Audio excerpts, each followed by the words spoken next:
Baik, selamat malam Pak Maman. Assalamualaikum. Selamat malam juga. Waalaikumsalam warahmatullahi wabarakatuh. Ya, bagaimana kabar? Gimana? Alhamdulillah sehat Sehat ya. dan baik-baik saja, Pak. Iya. Jadi saya kenal Pak Maman itu waktu ada viral beberapa waktu lalu pernyataan daripada Pak Ade Armando ya. Nah, saya lihat videonya, akhirnya saya viralkan. Nah, namun sebelumnya bagaimana di sana? Masih hujan? Nah, tadi ada hujan dan hujan sedang, nggak terlalu lebat. Oh iya, berarti musim ya, rata seluruh Indonesia itu berarti. Siap. Iya. Jadi saya mau sedikit bertanya ini Pak Maman. Baik, silakan. Jadi waktu beberapa waktu lalu kan viral Pak Maman saya lihat tuh. Gara-gara Ya, adanya pernyataan Pak De Armando ya. iya. Ah, nah, itu bagaimana sikap di sana, warga di sana? Dan silakan juga Pak Maman diperkenalkan nama dan tinggal di mana biar semua orang tahu. Itu ya Pak Maman. Ya. Baik, Pak. Saya Maman Suratban, SPDI Ensos. Warga Desa Penibung, Kecamatan Mempawah Hilir, Kabupaten Mempawah, Provinsi Kalimantan Barat. Untuk mengenai suku, saya dari sebelah ayah saya bersuku Melayu. Ibu saya orang Sunda, Sukabumi, Hmm. Salah Bintana. Itu perkenalan saya, Pak. Terkait dengan pernyataan Ade Armando beberapa hari yang lalu, menyikapi persoalan Ahmadiyah di Sintang yang terkait adanya aksi pengerusakan oleh sejumlah masyarakat di Sintang, dan di situ ada juga menyebut-nyebut nama organisasi Persatuan Orang Melayu atau POM. Nah, yang kami tidak bisa terima itu sebenarnya adalah pernyataan Ade Armando yang terlalu mudahnya mengeluarkan kata-kata biadab dan tak beradab. Bahwa kami di sini Kalimantan Barat sangat beradab, sangat-sangat beradab, dan kami sangat menjunjung nilai-nilai kemanusiaan. Namun aksi tersebut terjadi karena di luar batas kemampuan atau batas kesabaran daripada masyarakat Melayu yang Muslim, begitu. Meskipun ada juga yang non-Muslim mendukung sebagai warga lokal, tentunya tidak ingin juga terkena dampak dari virus suatu ajaran yang dinilai sesat berdasarkan keputusan Majelis Ulama Indonesia, yaitu aliran atau Ahmadiyah itu sendiri gitu. Nah, Ade Armando saya pikir menggunakan diksi biadab dan tak beradab itu berlebihan karena menyinggung banyak pihak. Meskipun kejadian itu kan di Kabupaten Sintang, saya sendiri berada di Kabupaten Mempawah, namun kami memiliki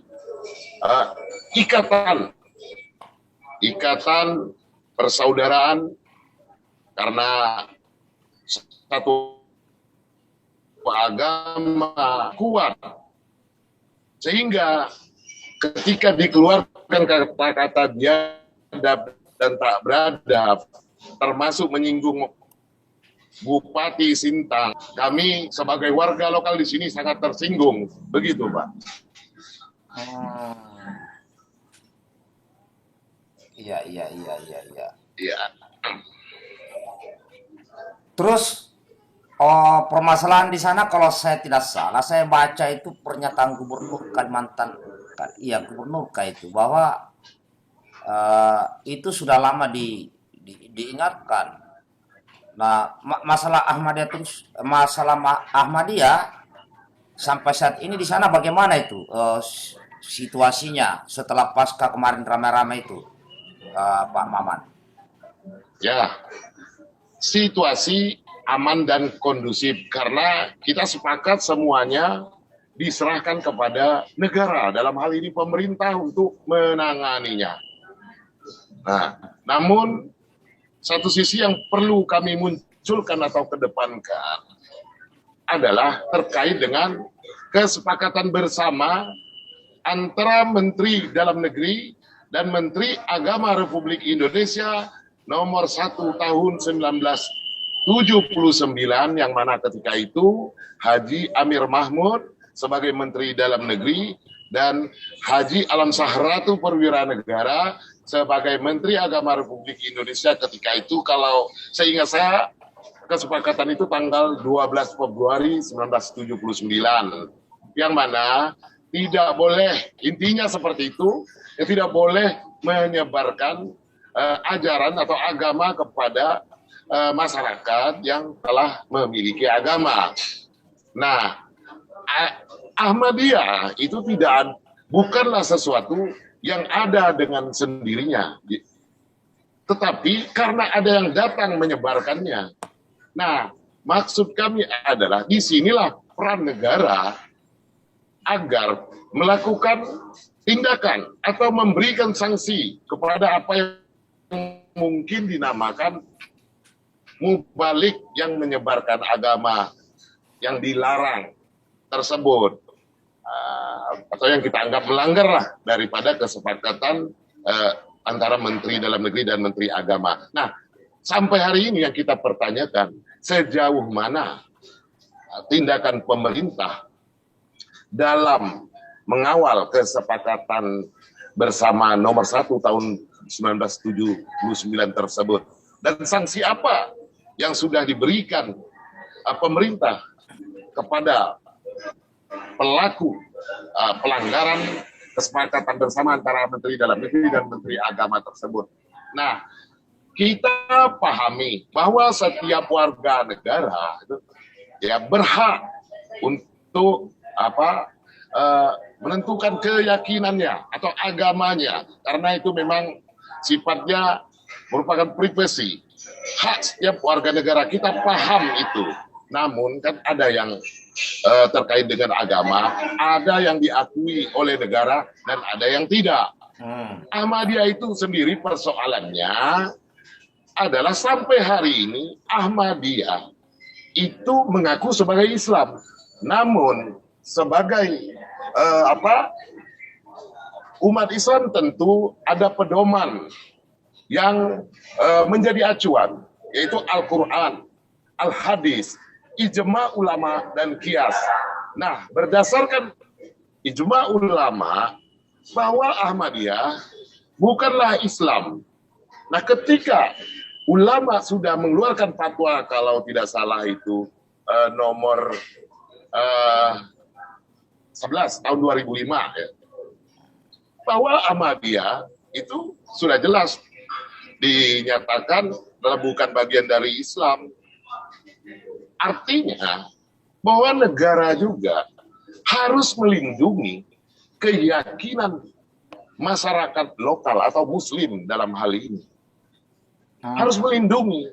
Nah, jangan sampai terkesan negara tidak netral.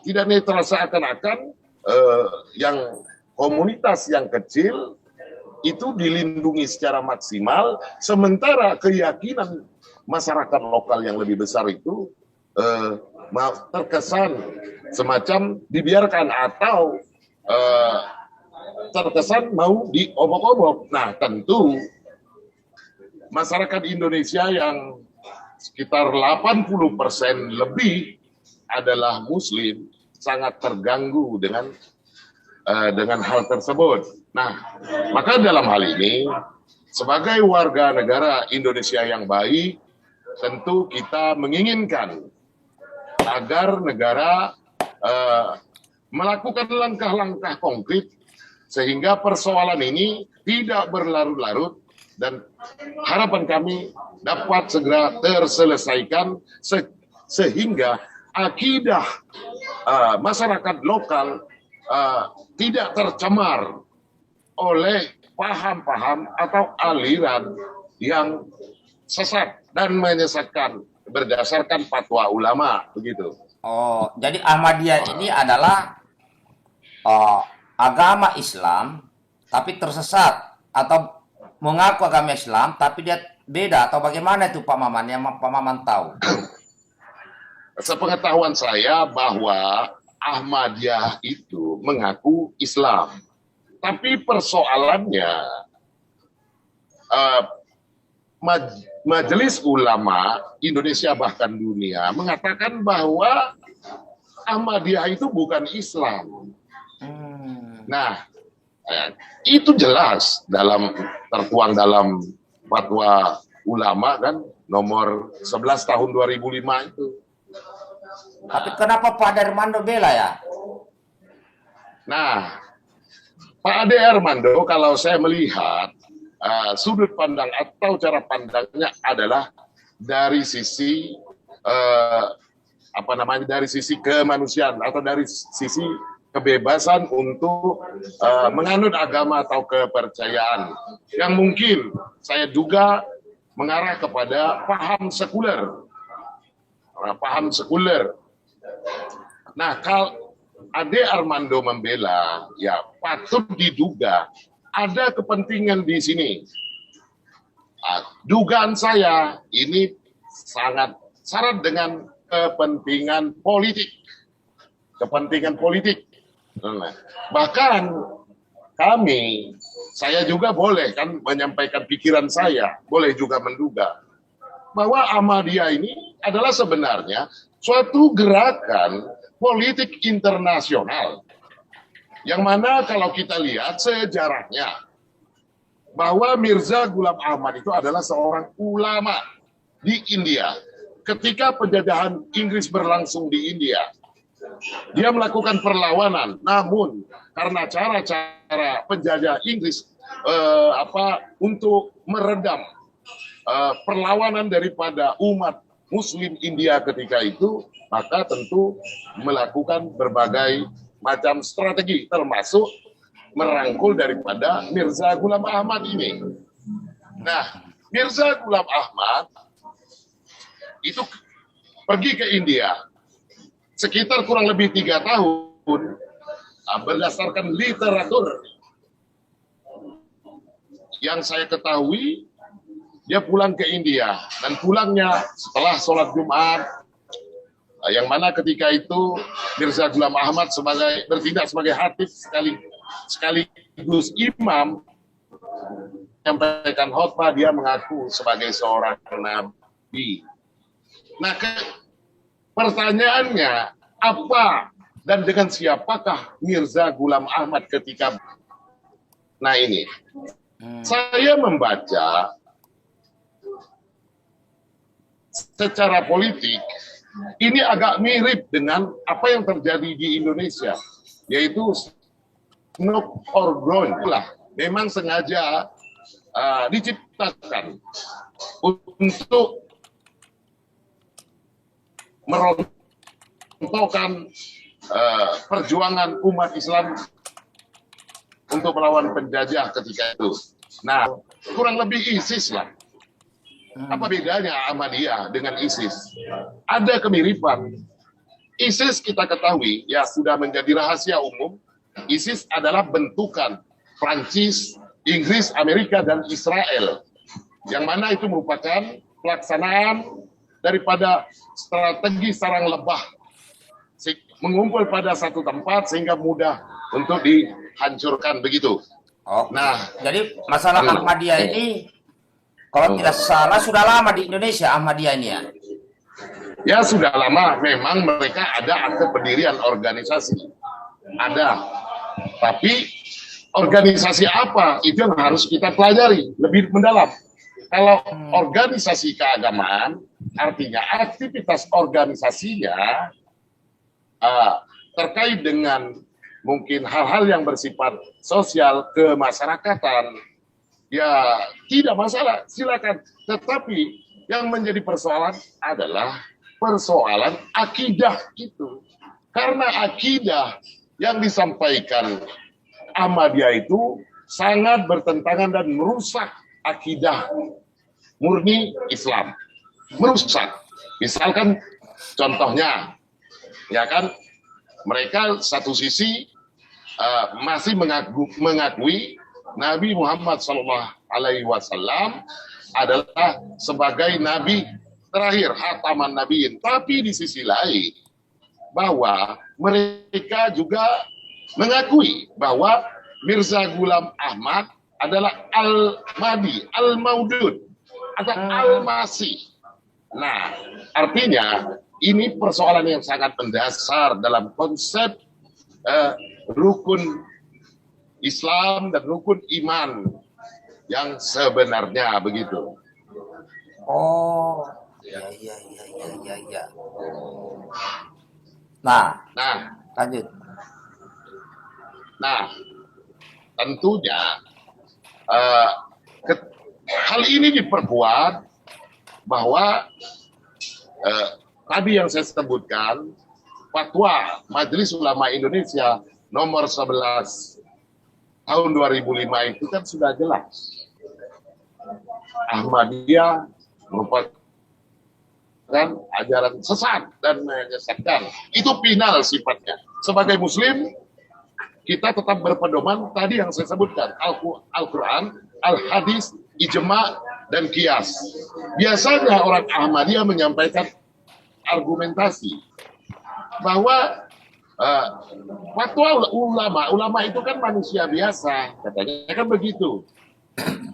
Artinya terkesan tidak harus dipatuhi gitu. Nah, ketika argumentasi itu disampaikan, katakanlah dalil akli dalam terminologi agama, bukankah Mirza Ghulam Ahmad juga adalah manusia biasa? Kenapa diimani mereka sebagai Al-Maudud, Al-Masih, Al-Mahdi? Nah, untuk persoalan mengenai agama, dalam tinjauan atau dalam perspektif agama, tentu ulama lah yang lebih relevan untuk menjelaskannya. Begitu, Panglima. Oke. Baik. Saya lebih tertarik untuk membahas, tertarik untuk membahas masalah ini. Siap. Ini kan saya lihat akhir-akhir ini, entah kenapa ya, kalau saya kan selalu memposisikan diri sebagai barisan nasionalis. Ya, barisan nasionalis ini kan artinya selalu mencari jalan yang terbaik demi bangsa, demi negara. Jadi saya selalu, jadi cara berpikir saya itu, Pak Maman, kalau ada perbedaan pendapat, ya, kemudian saya ikutlah sedikit berbicara. Tujuan saya itu hanyalah untuk persatuan Indonesia. Namun demikian, saya melihat kalau ada membahas masalah agama dan itu akan terjadi perpecahan, tentunya kan saya mengajak kepada persatuan, khususnya persatuan Indonesia, apapun sukunya, agamanya, rasnya, etnisnya, golongannya yang menjadi warga negara Indonesia. Namun di sini saya melihat, ada beberapa saudara kita sesama anak bangsa Indonesia itu paling senang membahas apa yang terjadi di kalangan Islam, ya, seperti yang saya sering monitor di media sosial itu adalah Pak Denny Siregar, ya, Pak siapa lagi, Abu Janda kah, siapa, Pak Permadi Arya. Nah, ini kan selalu saya melihat kalau menyampaikan pendapat terjadi kontroversi dengan sebagian yang lain. Namun saya belum pernah bisa komunikasi langsung maksudnya apa gitu. Nah, kalau Pak Maman Suratman sendiri melihat itu bagaimana cara melihatnya itu dengan maraknya seperti ini? Baik. Bahwa kalau saya melihat ini lebih cenderung ke arah politik, ke arah politik adalah bagian daripada propaganda politik.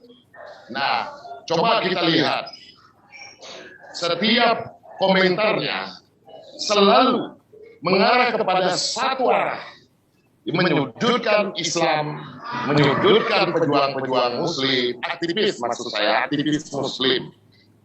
Tetapi ketika kaum muslimin menjadi korban, mereka tidak pernah mengecam pihak yang katakan membantai umat Islam, seperti contoh pembantaian terhadap umat Islam Rohingya, Uighur, ya kan, Palestina. Apakah mereka pernah bicara? Tidak. Tetapi ketika pelakunya adalah orang Islam, maka itu dibesar-besarkan, dikembang-kembangkan, seakan-akan Islam adalah agama yang intoleran. Padahal kita ketahui Islam merupakan agama yang paling toleran, tanpa bermaksud menyinggung yang lain, ucapan saya ini. Nah, artinya patut diduga pernyataan-pernyataan mereka yang disampaikan melalui media sosial itu adalah pernyataan-pernyataan bersifat politik. Nah, kita ketahui di dalam propaganda politik ada istilah name calling, yaitu menghubung-hubungkan nama. Nah, menghubung-hubungkan nama tentang orang Islam maupun agama Islam selalu disudutkan dan diberikan stempel buruk. Kesannya kan seperti itu.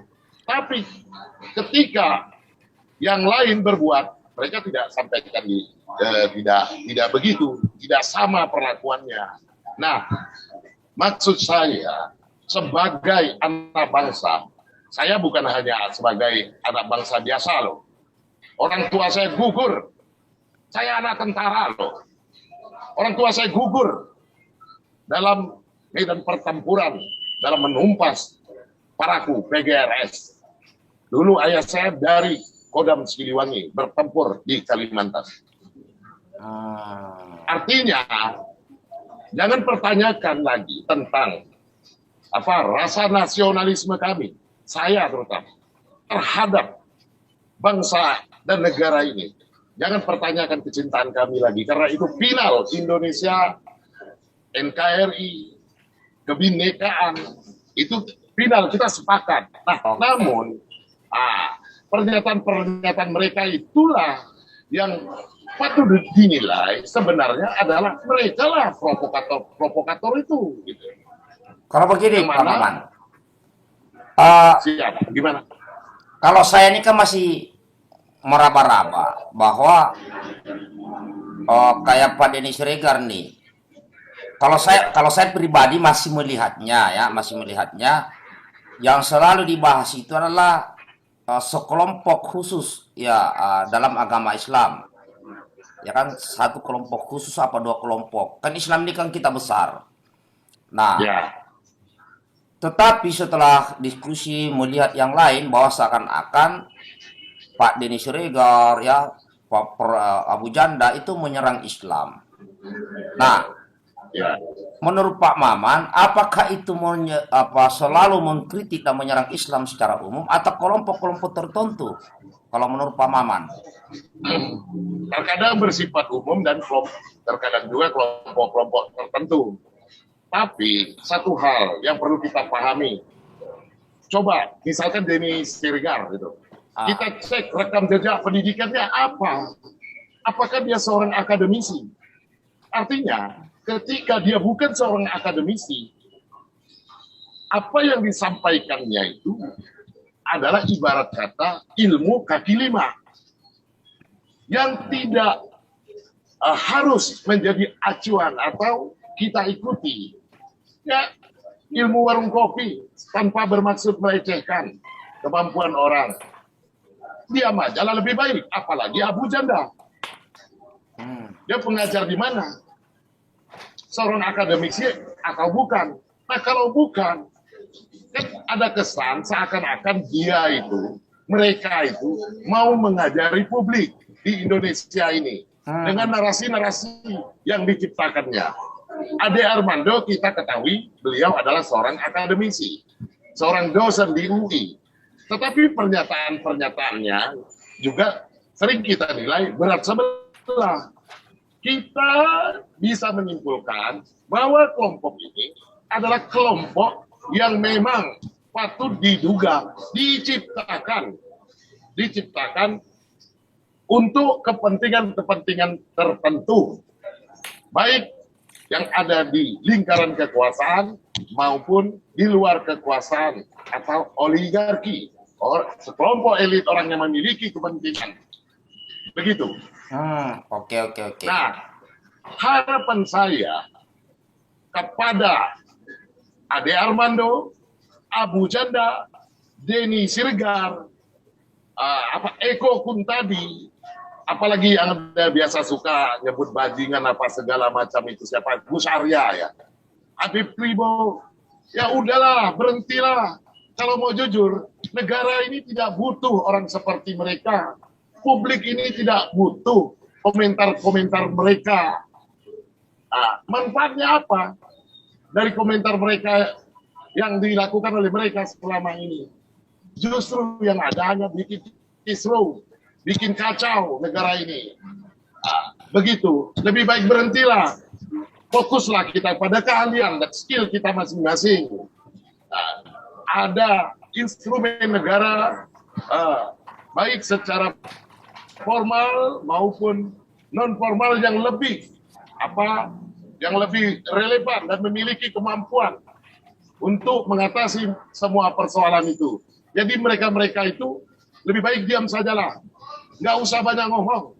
Seperti Abu Janda, Gus Arya apa segala macam. Semakin mereka banyak ngomong, semakin banyak salah. Lebih baik mereka diam demi kondisi negara Indonesia yang aman dan damai serta tentram, begitu Panglima Peta. Oke, sip.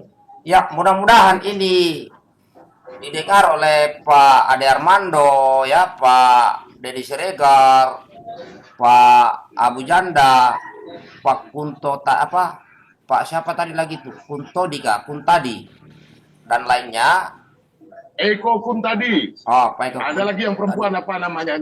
Nyai Tanjung apa Dewi Tanjung apa itu? Itu kan sering nyinyir. Dari sisi akhlak, coba pertanyakan. Mereka mengaku sebagai muslim. Cara nyinyirnya terhadap ustadz, ulama, apa tidak malu nantinya kepada anak cucu keturunan?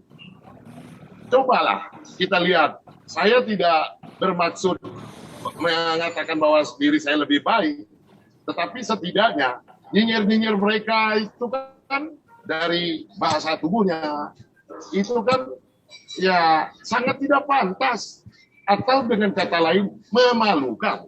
Persoalannya, apakah mereka masih punya urat malu atau urat malunya sudah putus? Nah, maka jika mereka masih terus melakukan komentar-komentar yang kontroversial itu, patut diduga ada kepentingan lain di balik ini. Misalkan kepentingan ekonomi.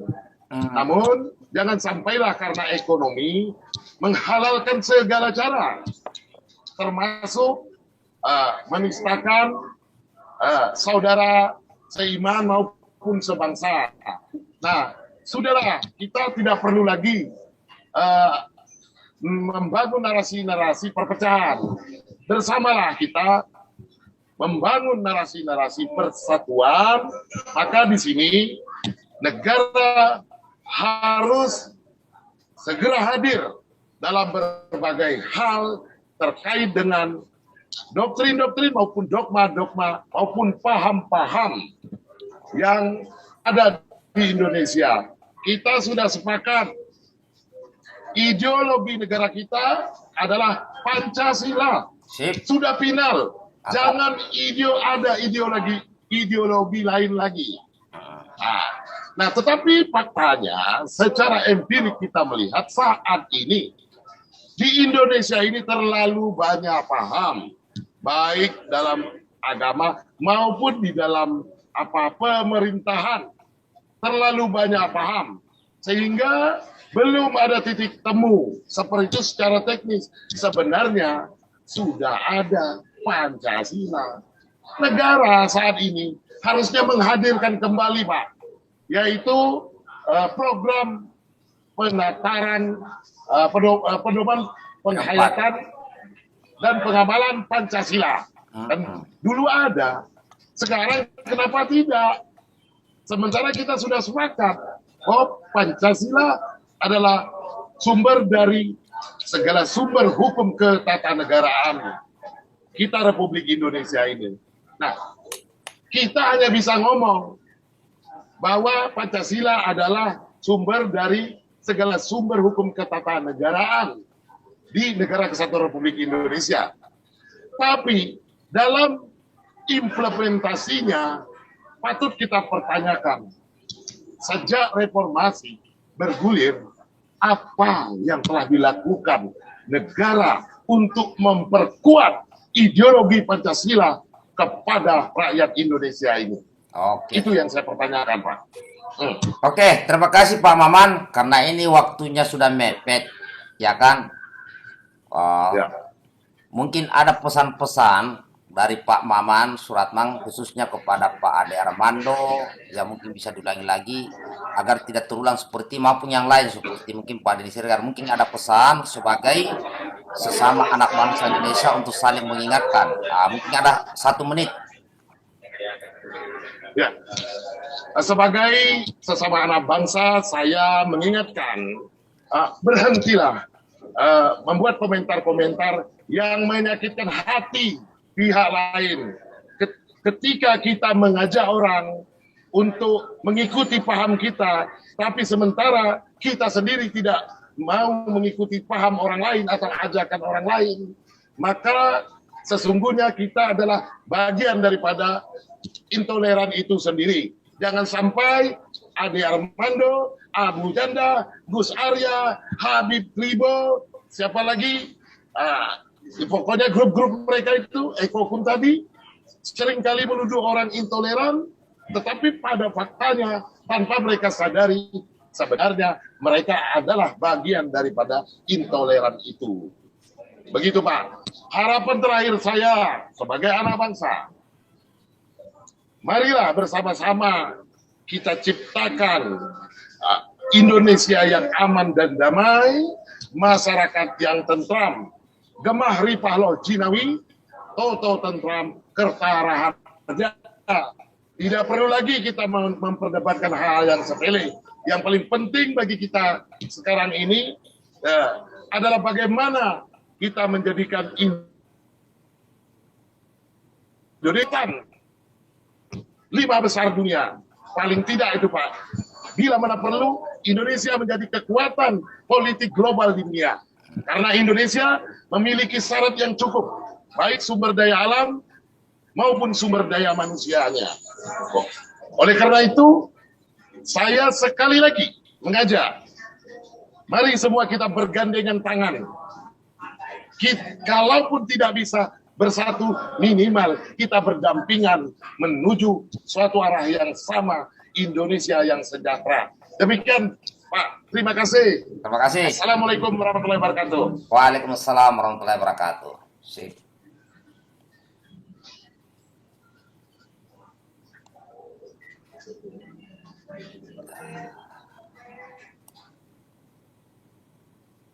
Jadi baiklah saudaraku, tadi sudah kita dengarkan sama-sama terkait ya tadi Pak Maman Suratman yang pernah dulu viral ya terkait sama Pak Ade Armando.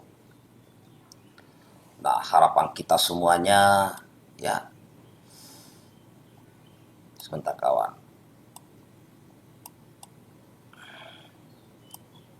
Ya, harapan kita semuanya semoga segala perbedaan yang terjadi itu bisa diselesaikan dengan cara musyawarah mufakat. Jadi silakan saudaraku, bagi sahabatku yang ingin menyampaikan pesan ya atau saran melalui kolom komentar video ini, silakan. Namun saya tidak bosan-bosannya juga ikut berpesan agar hindari kalimat-kalimat yang bersifat kebencian, hinaan, cacian, makian, merendahkan maupun meremehkan.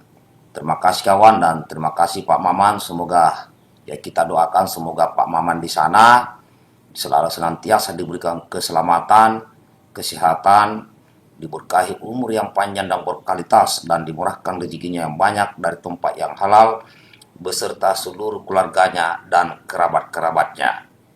Tetap semangat, jaga persatuan Indonesia, NKRI harga mati. Salam hormat buat semuanya.